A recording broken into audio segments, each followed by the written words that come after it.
Hello everyone, चलो आज बनैबा stuffed कलरा जोटा कि बहुत ही टेस्टी लगे खाया को।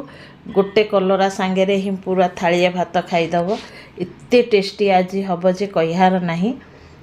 तो मु को भलिया बनाऊँ तुमको देखी। एठी मु देखंतु ऊपर जो उबड़ खाबड़ अंश गुड़ा कलर थाए से गुड़ा को ही छिलीदेली, बेसी छिलिलिनी।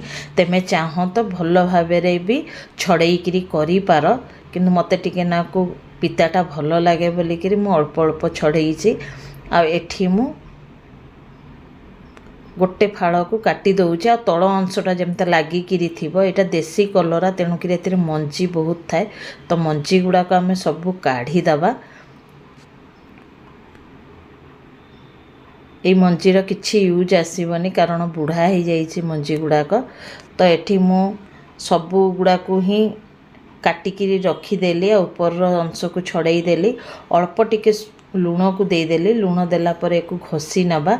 जदि पिता खाऊ नथुबो गाइस ताहले तेमे लुण भल भाव घसिकी आधा घंटा रखीदब। जेहेतु मते टिके ना पिता भल लगे तो मु एक 5 ରୁ 10 मिनट जाके लुण घसिकी रखीदेवी। एटी देखंतु भल भाव घसी दउची लुण गुड़ाक।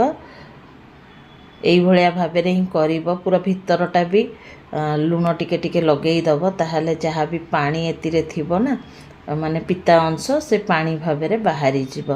तो एक आम गुड़े गाड़ी 5 ରୁ 10 मिनट जाके रखीदबा। सेते डेरी चलतु यार स्टफटा बनईदबा, माने फिलिंगटा को बनईदबा। तो ये मु पतला वाला सेव नौचे। कम से कम मु कपे खंडे सेव को नहीं गली। तुम पाखे मोटा पतला जहाँ भी सेव थो सेटा को नहीं पार। मुठिया खंडे चिनाबादाम को नहीं गली। एटा रोस्टेड वाला चिनाबादाम। 2 टेबल चामच राशि को नहीं गली। एटा धला राशि। आ 1/2 टीस्पून खंडे जुआणी को नहीं गली।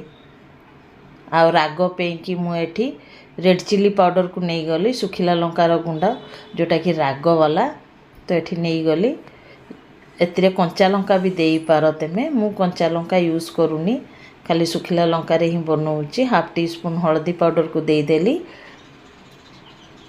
देला पर एठी मु कंचा आंब गोटे बहुत खट्टा एटा ताकू मु पकई दउची। फाळे खंडे फाळे बड़ आंब थिला तो गोटे फाळ भल भाव छड़ेकरी मु छोट छोट काटी केतरे पकई देली। आ ऊपर टिके नाकू 1 टीस्पून भलिया धनिया पाउडर को देदेली। आ 1/2 टीस्पून मुझे जीरा पाउडर को देदेली। देईकिरी एकू माने यार गोटे दरदरा सा पेस्ट बनईदबा। पेस्ट तो नुह गुंड बनईदबा। स्वाद अनुसार लुण को देदबा। देईकिरी पल्स रे करी करिका किछि पानी यूज बिल्कुल भी करबनी। देखंतु मोर बढ़िया भाव में गुंड हो जाइए। देखि पारथुबो दरदरा सा गोटे गुंड प्रस्तुत हो जाइए। तो एक गोटे प्लेट को काढ़ी नबा।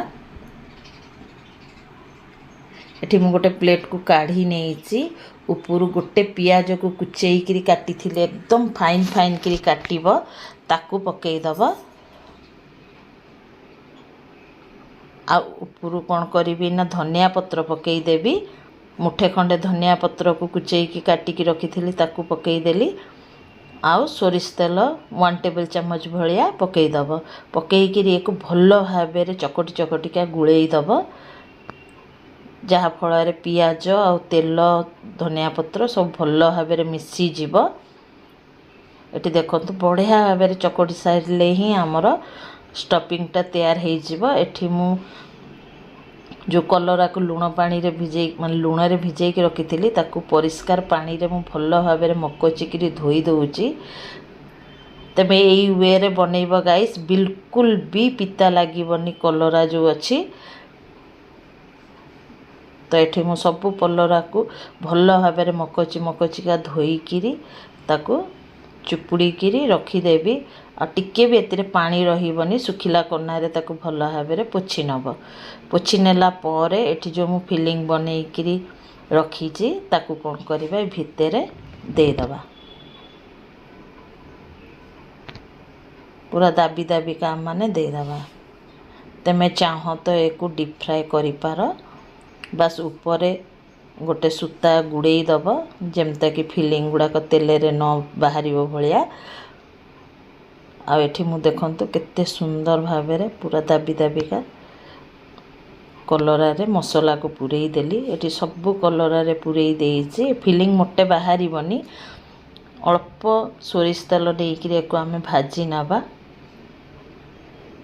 बेसी तेलर भी दरकार नहीं एठी मु कंचा कलरा रे ही बनाउछि तेमे चाहो तो स्टीम करिकरी बनै पारो कारण लूण रे आमे भिजेई की रखी देइथिले लूण रे तो सेतिरे कोन हुए ना कलराटा पूरा नरम हो जाए आ मु सेति पे कि एको आउ स्टीम कलेनी बस कंचा कलरा रे ही कर दउछि कारण यार जो चमड़ाटा अच्छी बहुत पतला अच्छी ये भलिया भाव में ढांकी ढांकीका करदेले आमर कलरा बढ़िया भाव में सीझीज ढांकुणी खोलिकी देखौछि देखंतु केते भल भाव में भाजी हो जाइछि ओलट पालट करिकरी पूरा क्रिस्पी करिकरी भाजी नब बहुत ही टेस्टी लगे गाई सत कहूँ पखाल भात हो चाहे गरम भात हो माने खाइब एकदम जबरदस्त तुमर एटी ढाका देदेली आउ थे खाइबा को एकदम जबरदस्त जहाँ को कहती फिर थे ढाकुणी लगे मु 3 ରୁ 4 मिनट जाए आउ थे भाजी नेली तुम देखिपु केते क्रिस्पी करके भाजी मु